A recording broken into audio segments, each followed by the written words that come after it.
Good morning again, boys and girls, and welcome to our second installment in our book series at the Orangeville Public Library, the Stories with Santa Virtual Edition. We also will be offering Christmas-themed craft kits. Quantities are limited. Come on down and get yours. Today we're going to be reading Fergus and the Night Before Christmas and Red and Lulu. And we're going to start with Fergus. Fergus is written by Jean Abernathy.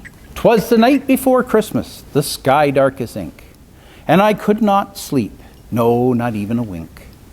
No visions of sugar plums like the rhyme says. I don't even know what a sugar plum is.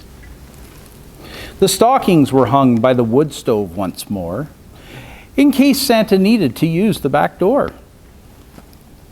I was snuggled in bed with my heart all a-tingle, when somewhere outside came a ring and a jingle. I jumped up to look for 8 tiny reindeer. With my face on the window, my nose made a smear. And what should appear on this night so pristine but the craziest tandem of horses I'd seen? They pulled a great sleigh, shining green, shining red. It was totally awesome. Oh my, what a sled. The harness it sparkled and jingled and jangled, with buckles and bells all nicely fandangled. I counted them out as they soared through the heavens. Instead of 8 horses, they numbered 11.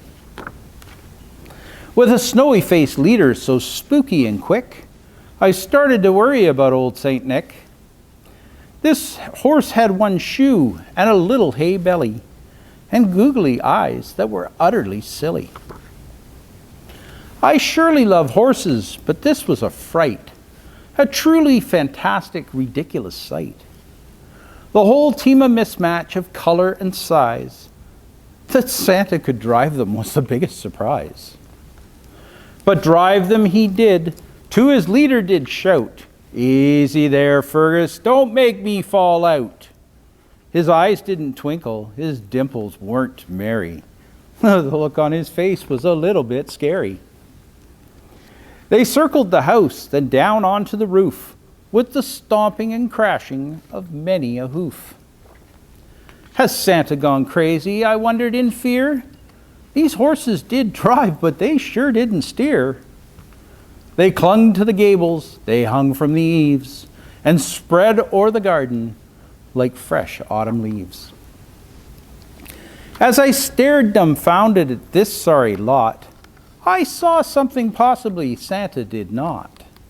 The one he called Fergus, the leader of course, made his way back to the littlest horse.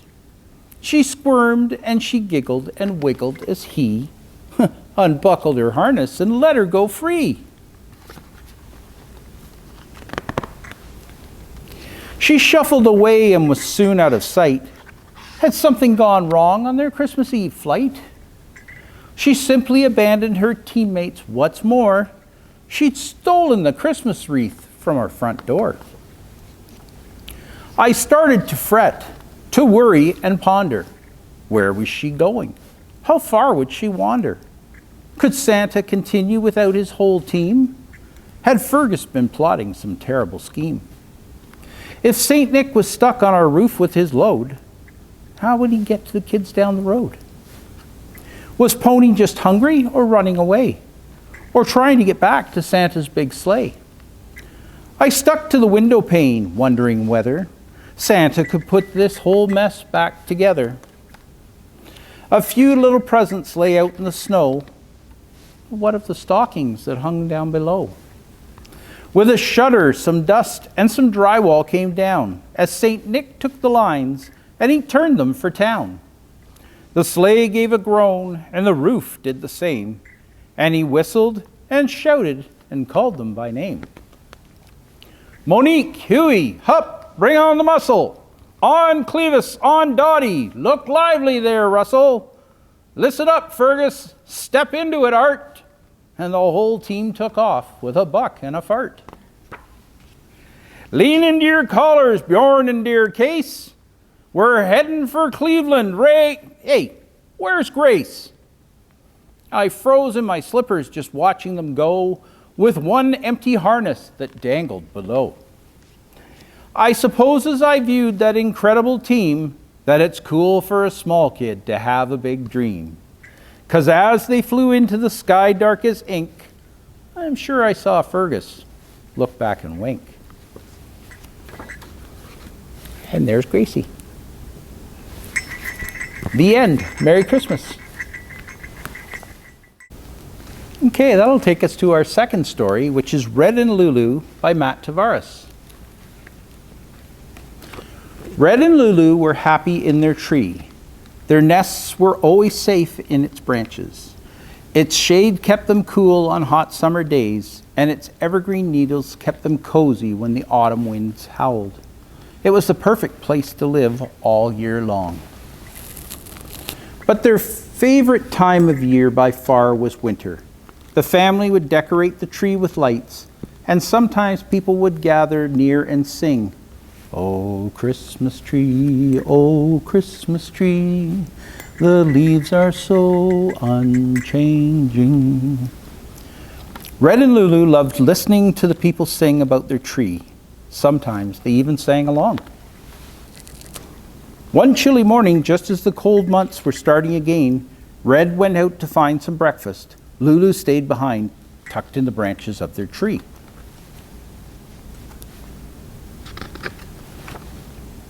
When Red returned, he could not believe what he saw. Their tree had moved. It was on its side, strapped to the back of a big truck. Red could hear the sweet sound of Lulu's song coming from inside the tree, and then the truck drove away. Red chirped frantically, telling Lulu to stay right where she was, telling her that he would be right there. Red flew as hard as he could for as long as he could, but the truck was just too fast.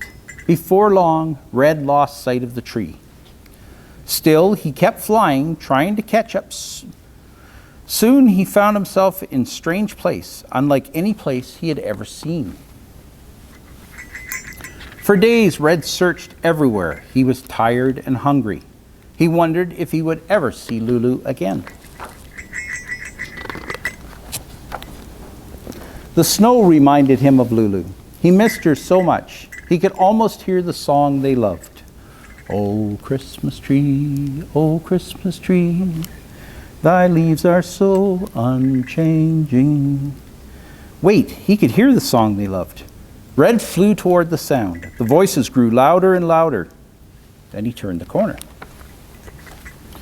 Red chirped with glee and soared over the singing crowd. He flew right for their favorite branch.